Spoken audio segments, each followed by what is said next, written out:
Assalamualaikum warahmatullahi wabarakatuh. Shalom, Om Swastiastu, Nama budaya. Salam kebajikan. Rahayu. Perkenalkan kami dari kelompok 2 Bahasa Indonesia dari kelas Kimia Analis A. Kami akan melakukan pengobservasian sebagai tugas Bahasa Indonesia. Sebelumnya, perkenalkan nama saya Muhammad Syahromadani, kerap dipanggil Syahrul atau Dani, sebagai perizinan dan juga wartawan 1. Saya Dinda Zara Pratama Zazu, bertugas sebagai wartawan 2. Saya Tenri Pamesangi, bertugas sebagai perizinan dan editor. Saya Nabila Oktavia sebagai dokumentasi 1. Saya Yuniar Nur Sinamista sebagai dokumentasi 2.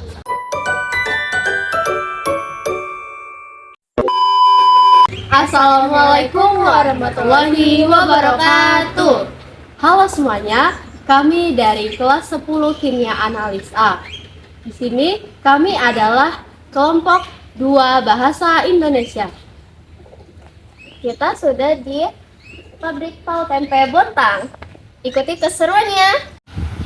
Baik, di sini saya sudah bersama dengan Kakak Melinda. Jadi kami ada beberapa pertanyaan yang ingin kami tanyakan seputar pabrik tahu tempe ini. Jadi, kapan pabrik tahu dan tempe ini didirikan? Dan apa yang menjadi alasan kakak memilih untuk membangun pabrik tahu tempe?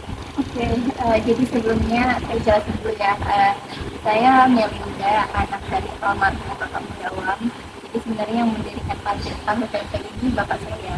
Cuma 2 tahun, sekitar 2 tahun lalu beliau sudah berpulang. Jadi yang melanjutkan juga masih ibu saya. Jadi bukan secara langsung saya yang megang usaha ini, karena masih ada ibu saya.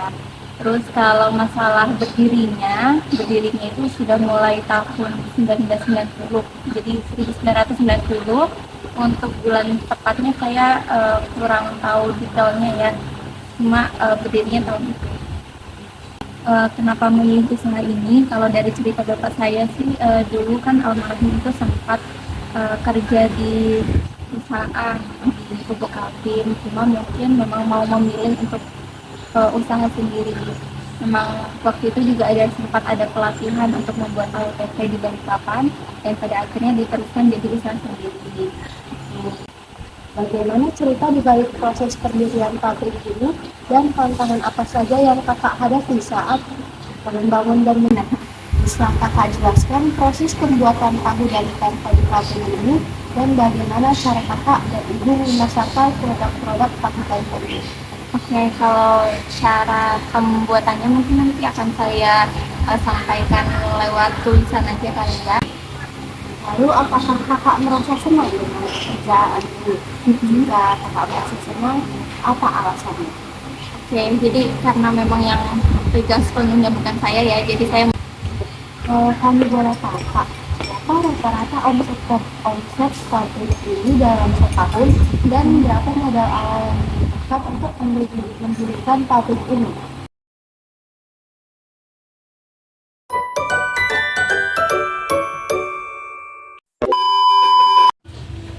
Assalamualaikum teman-teman, jadi kita sudah di pabrik Batako Indah.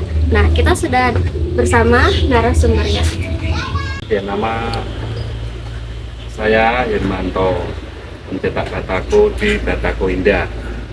Ya, silakan. Saya izin bertanya 10 pertanyaan ya, Pak. Ya, Pertanyaan pertama, kapan pabrik Batako ini didirikan? Apa yang menjadi alasan Bapak memilih untuk membangun pabrik Batako?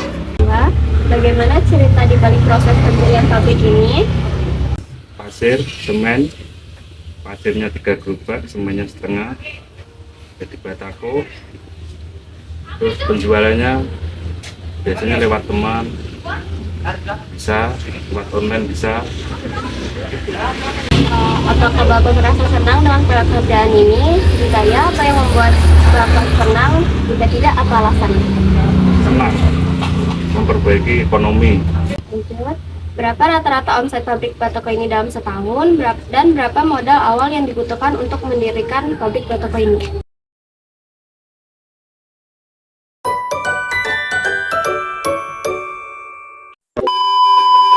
Sekarang kita sudah bersama karena sedang melakukan kegiatan olahraga. Oh, begitu. Lalu siapa? Misalnya begitu. Apa kegiatan olahraga yang kakak sering melakukan di lapangan Langlang? Biasanya tuh cuma jogging aja sih. Menurut kakak, apakah lapangan ini sudah mendukung untuk melakukan kegiatan jogging? Iya, sudah sangat mendukung karena lapangannya tuh udah beda gitu. Soalnya kemarin waktu pertama datang di Bontang nggak ini. Sekarang udah jadi menarik aja gitu lapangannya. Ya, kita sudah bersama siapa? Kak Rahmat Hidayat. Bagaimana tanggapan Kak Rahmat tentang kebersihan dan kenyamanan di lapangan Langlang? Menurut saya di lapangan ini sangat bersih sekali dan enak dilihat. Saat jogging itu pun enak banget dan bersih banget gitu juga. Apa saran Kak Rahmat agar lapangan ini lebih baik lagi? Saran saya sekiranya itu seperti parkirannya yang akan diperluas juga karena mungkin banyak orang yang akan olahraga di sini. Baik teman-teman, kita sudah berada di tempat dan udah ada teman atau warga yang kita akan wawancarai. Assalamualaikum Bapak. Waalaikumsalam. Sebelumnya namanya siapa Pak? Pak Salmon Situmorang. Kenapa memilih Langlang sebagai tempat berolahraga dan bagaimana perasaan Bapak berolahraga di Langlang? Sangat senang, sangat apa ya, sangat termotivasi ketemu teman-teman. Seperti Bapak ini kan umurnya udah 64.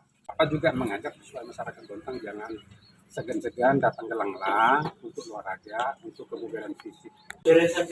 Oh iya. Boleh tahu, Ibu sejak kapan berjalan di Langlang? Kalau sejak kapannya mungkin tante lupa. Mungkin sekitar 7 sampai 4 tahun yang lalu. Udah lama kan dari sini. Cukup lama ya? Sudah lumayan lama gitu. Jadi perasaan tante gimana selama berjalan di Langlang? Alhamdulillah nyaman gitu ya.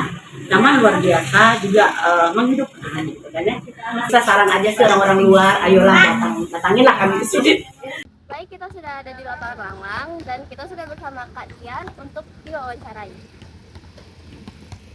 Bagaimana pendapat Kak Dian tentang lapangan basket Langlang yang dulu dan yang sekarang sudah direnovasi? Yang sekarang lebih enak dilihat, lapangannya sama warnanya lebih cerah.